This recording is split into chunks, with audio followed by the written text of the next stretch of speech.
Hey, everybody. Welcome to another episode of Powerful on Purpose, where we have intentional conversations with amazing women who are really using their stories to grow businesses, support missions, and at the end of the day, change the world. I'm your host, Leslie Capps, the founder of Author in 30, where my goal is to get the words out of your head and into the world. And you are in for a special treat today. Has so many amazing insights she's going to drop on you, and we're really going to explore some interesting topics. So please help me welcome Dr. Liz Dubois Erskine. And she's Dr. Liz to her colleagues and clients. She is an executive coach, a conflict analyst, and a marketing strategist, all rolled into one, who helps high-achieving leaders untangle the internal patterns that hold them back from the next level of leadership. With a PhD in conflict analysis and resolution and a career spanning marketing roles with Disney and iHeartRadio, she brings a mix of academic depth, and business strategy, and a refreshingly no-nonsense approach to personal growth and leadership. And I'm just saying we need a little more of no nonsense in the world. So her work really helps clients move away from hustle culture and constant prove yourself energy toward deeper self-trust and internal stability. Dr. Liz is known for her no holds barred, balls to the walls approach. So we're going to have a fun conversation to chasing big dreams. In 2020, she bought a 40-foot yacht just 6 weeks after launching her company and moved aboard with her kindergartner. Now, but there's all kinds of stories around that during the pandemic. She also speaks openly about her 20-year recovery journey in the hopes it will help other high performers struggling with substance abuse find hope that they can have powerfully fulfilling careers despite stigma and misunderstanding. Good morning, Dr. Liz. Hi, thanks for having me.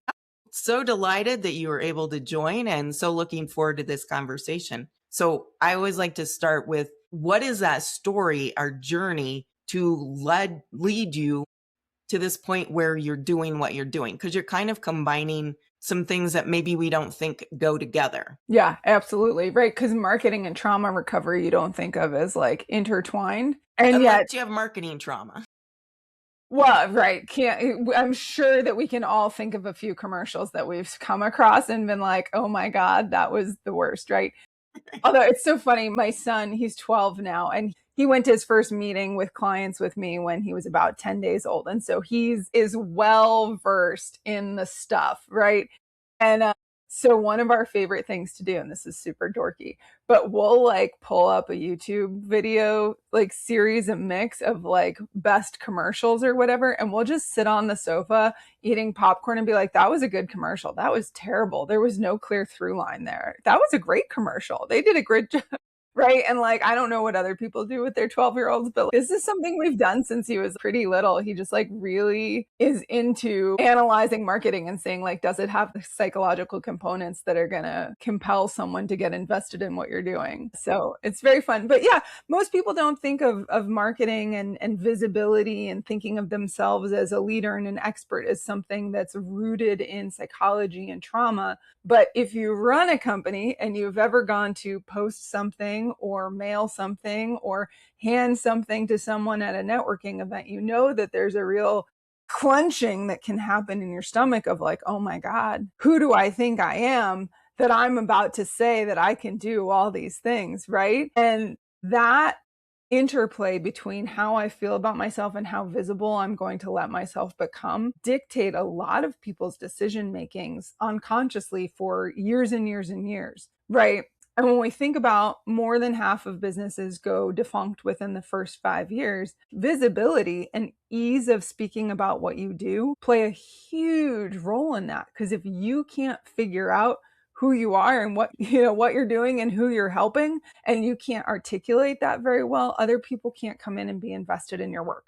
So that's a huge section of what I do on a daily basis. Right. I love you. Absolutely. But I love that sentiment, right? That visibility piece. And especially, I think, for women, because we have a lot of society telling us, be visible, but only in certain ways, right? And so you step out, you're like something inside me is going, oh, nope, danger. Yeah. And be visible in certain ways. And also like, don't take up space. Literally. Like so much of my life has been defined by disordered eating in the service of trying to be small. And there's been times in my life where I've said, I clearly have an eating disorder. And there's other times in my life where I say, you know, my eating is a little disordered right now. I don't have a healthy relationship with food, but it always comes back to my body's too big, right? And so when there's just too much of me. And so when we think about visibility and being seen in the roots of that as women, we've been told forever, and you know, unless you're very, very rare circumstance where you're being raised just by a single dad, right? In almost all circumstances that I've encountered, women have this very real narrative of how big they're allowed to be metaphorically and literally. And that plays out in how comfortable they are being open about what they do and being forward about the fact that they're good at it. Right? Exactly. Yes, I find that writing books, right? We put our words out there, and I've had women reflect back, wow, I didn't realize I was that powerful. But now we've Mhm. got that mirror going on. So, yeah, super powerful. And I wanted to touch on this proving yourself energy because Mhm. it seems like you're talking about also anti hustle culture. Mhm. How do those two intersect and how do you untangle them? Yeah, I think hustle has everything to do with proving yourself, right? Like fundamentally, how do I want to say this? There's like three different directions I want to go all at the same time. Most of us have come to a place where we feel codependent with money. We feel that having money means something about the safety that we have in the world, right? I can continue to pay for the roof over my head and the wheels under my car, right? Like physical safety comes from money, and my safety and relationship comes from money. If I struggle with food and I have to go to the food pantry, right, my children are going to see me as less than, and therefore my relationship with my children will be tarnished because I don't have money, right? And my relationship as a professional is dictated, like how valid and legitimate that I see myself is dictated by how much money I'm making and whether or not people are paying, right? And so we've got our physical safety, our emotional safety, our relational safety, and our feeling of credibility, right? Our safety and seeing ourselves as credible is all intertwined with money. How much money do we have? How much money do we make? Right. And the way that we make money is we go do things, right?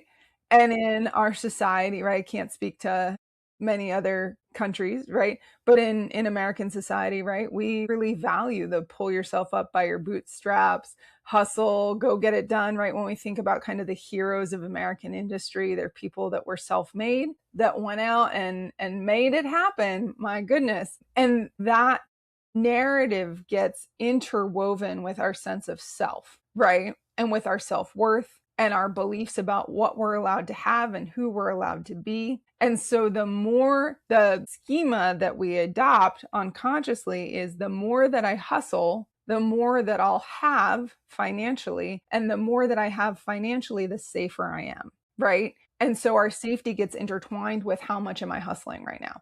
This is why when you see people who are really, you know, not feeling good, they go to work anyway because they've intertwined their sense of morality with how hard they're working. And so taking a day off, even if it's, you know, for something pretty extreme, taking a day off feels like it's going against their sense of I'm being a good person, not just I'm a good worker, but fundamentally I'm a good person. Does that make sense? Absolutely. So much sense, right? Definitely a gold nugget in all of that and explaining it that way. Because I think you're right. I love you brought up just pull yourself up by the bootstraps, right? Like that was my granddad's thing always. And it does just become ingrained in us that we just work. And somehow the golden ring is at the end if we work hard enough.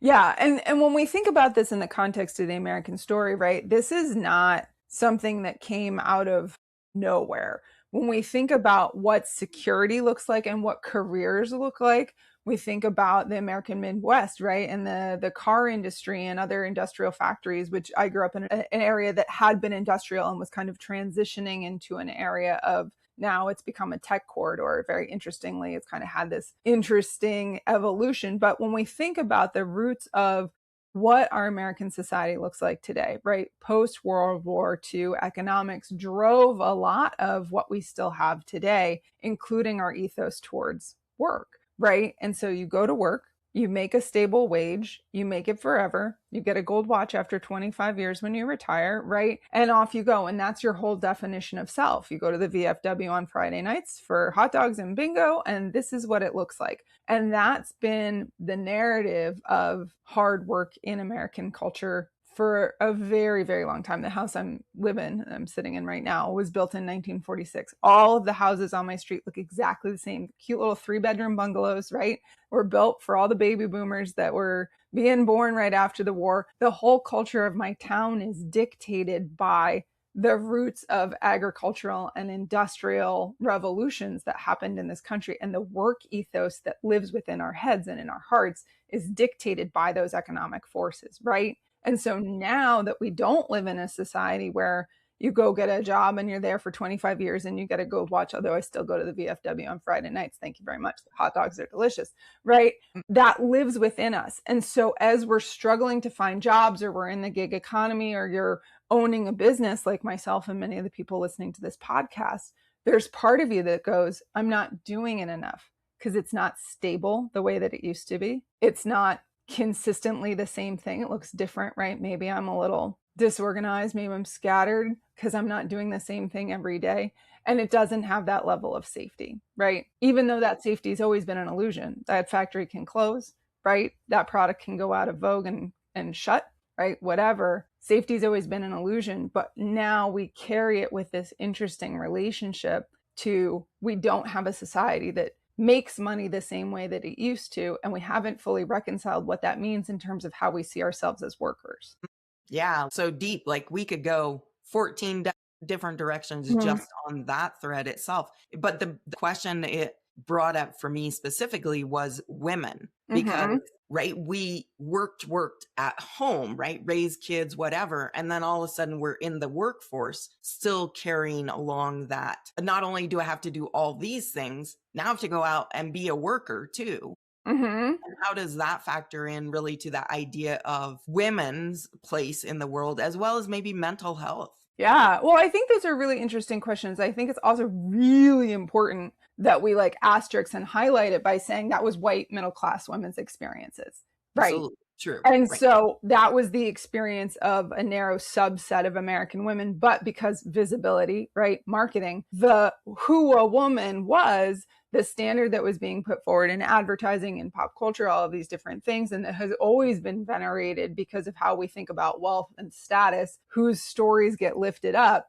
Well, it's the stay-at-home mom that's working so hard, not paying attention to the fact that women of color, women who are lower on the poverty scale, women who are coming from other countries, right, and just establishing themselves single moms, they've never had that. Now I'm a struggling mom who is working in the home and has the second shift, and also I'm going to work and dropping the kids at daycare. So I just want to really highlight that this conversation in and of itself is somewhat nuanced. And when we talk about, well, women went to work, all of a sudden we're rendering invisible a lot of lived experiences that didn't fit that narrative. Does that make sense? Yes, it definitely makes sense. And I think, because we were talking about advertising and marketing, the visual that came up in my head was I can go to work and come home, fry up the skillet in the pan. I don't even remember what that was about. Fry that skillet.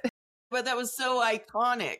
Mm-hmm. And I appreciate you bringing that up, because we do tend to forget or minimize or not acknowledge that segment who had a different experience. Yeah, absolutely. Absolutely. So I think it's interesting now, as I'm a business professional speaking to other business professionals, right, and women leaders. And my message is not to say, and therefore what you're experiencing right now, it isn't hard because perhaps your ancestors didn't have it as hard as other people's ancestors. I'm not saying that at all. I'm saying your life is your life is your life. The context is important, I think, because it tells us something about where we're coming from and why we feel the way we feel about how we're at now. And I bring up the feelings because my husband calls it the psychobabble.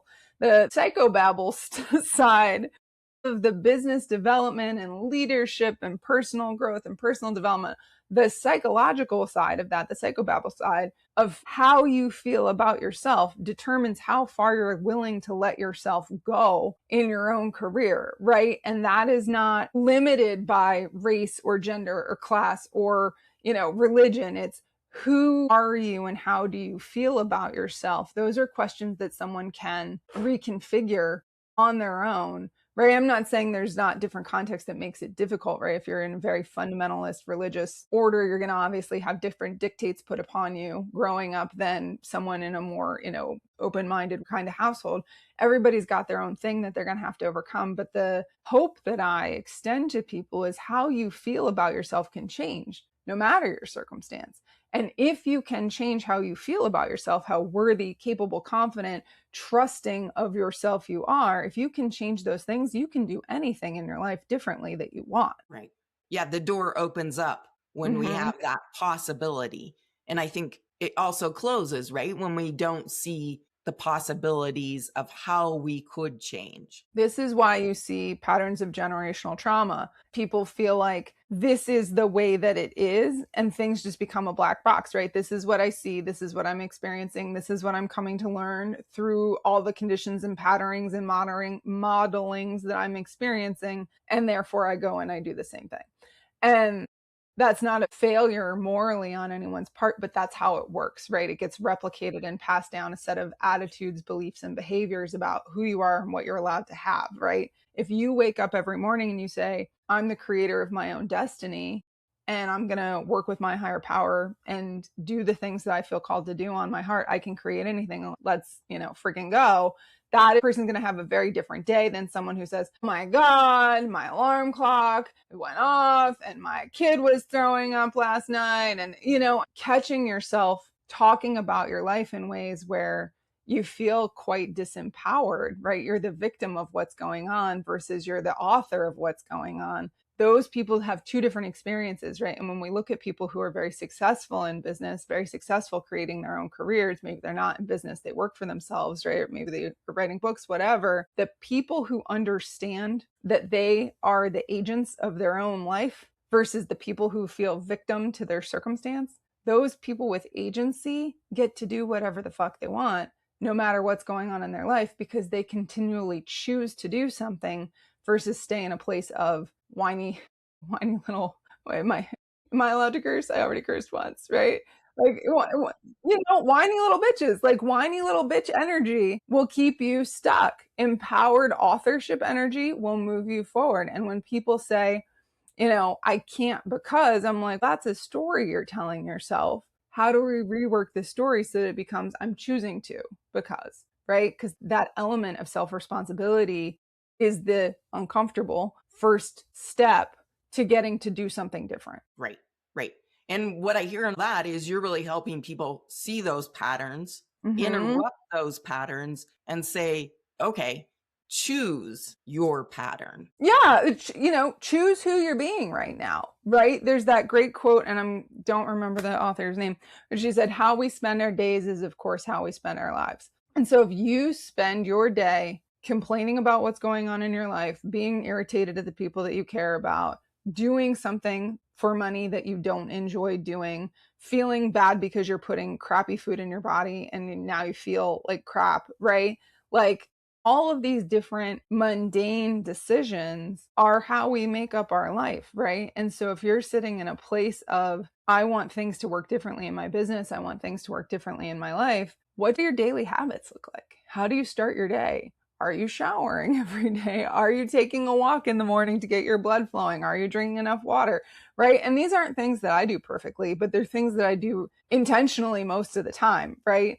And when you allow yourself to go, I have power in this moment. Why am I telling myself I don't? You're able to start to catch yourself being a victim to your circumstances as opposed to being someone who's conscientiously making something go right in her life. Absolutely. That's great. We could go on forever. We would solve all the world's problems here. But this idea of women's mental health and the stigma we attach to it. So a couple of things. So women are really underdiagnosed vis-a-vis the general population, especially when it comes to ADHD and autism, because we're very good at getting things done and making things work we come up with coping mechanisms and masking techniques that make it hard to diagnose when there's an underlying issue. So the first thing I have to say is, if you've always felt a little weird and you've always felt a little off and you've always felt a little socially awkward, it might be worth doing a little Googling and finding some self-assessments on ADHD, autism, and odd ADHD, which is kind of a combination of the two, which is a simplification of the condition. I ask for your grace in simplifying it versus explaining it in 45 minutes. So I think being screened is really, really important. If you have an underlying feeling that something's off, follow that nudge, follow up with the feeling that maybe something about me is a little bit different. Not in the sense of I'm weird and broken, but in the sense of I've always felt a little different. I think being diagnosed can give you not a label, but a set of reasons why something feels the way that it does. And I'm not a proponent of, and therefore take medication, I'm a proponent of having more information. So if you've ever felt that way, I encourage you to do some self-screening and then go find a doctor who works specifically with women, who's going to be able to look through the masking behaviors and be able to help you really assess what's going on. So I think in general, women have to survive, right? That's the biological drive. We have to make it work. From the dawn of time and being in caves, nursing babies while we tend to fire and butcher saber-toothed tiger for dinner, right? Like, that's how it had to be. And so oftentimes women end up in a place of burnout because they don't realize how much they're saying they have to keep going because there's no other way to do it. And oftentimes when that's the case, there's a lot of real practical reasons why someone feels that way. But the costs of burnout,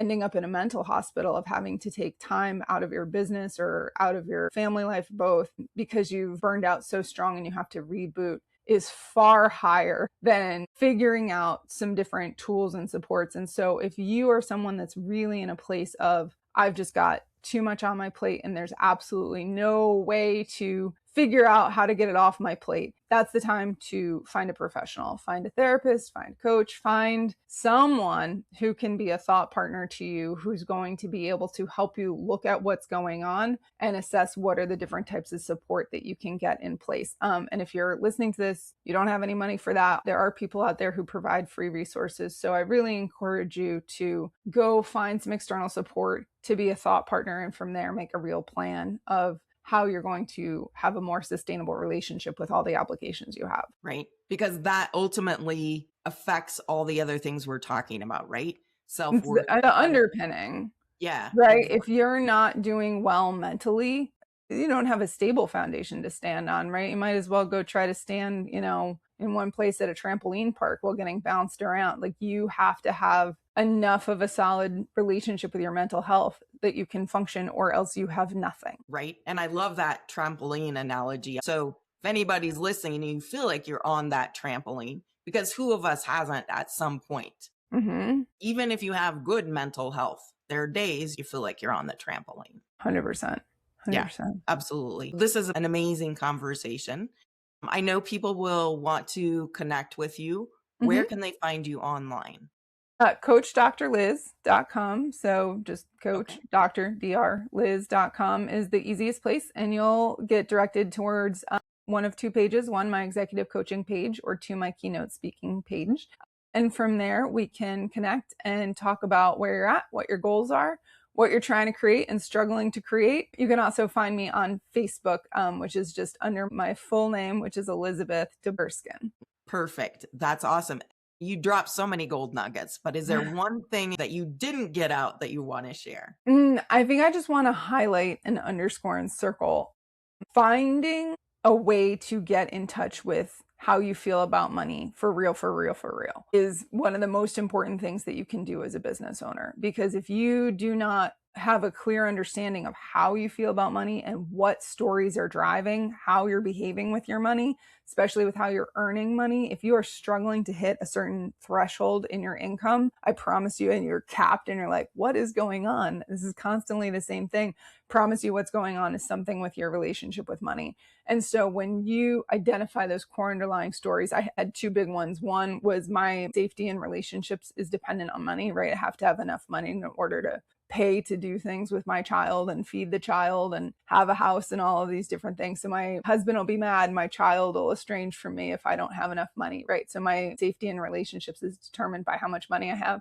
Then my other was, I don't want to make more money than my mom did when I was growing up because she struggled so much as a single mom. And I don't want her to feel like I'm out here living an easy life after she sacrificed so much. And so once I identified those core narratives, my business exploded because I went from going, I'm very, very good at what I do, to being like, I own this and it doesn't matter if I make zero monies at this. This is still who I am and this is what I do. And I'll go, drive for DoorDash or something because my worth was no longer attached to how much money I made at my business. That is a super powerful one. I'm so glad you shared that, because so many, I think we could throw darts out at business owners and at least hit a huge amount that have those kind of issues, right?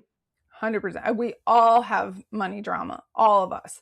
The trick is if that money drama is becoming money trauma and dictating how you run your business, that's when you're going to run into trouble. Right. Absolutely. Great conversation, Dr. Liz. Like I said, we could go on for days.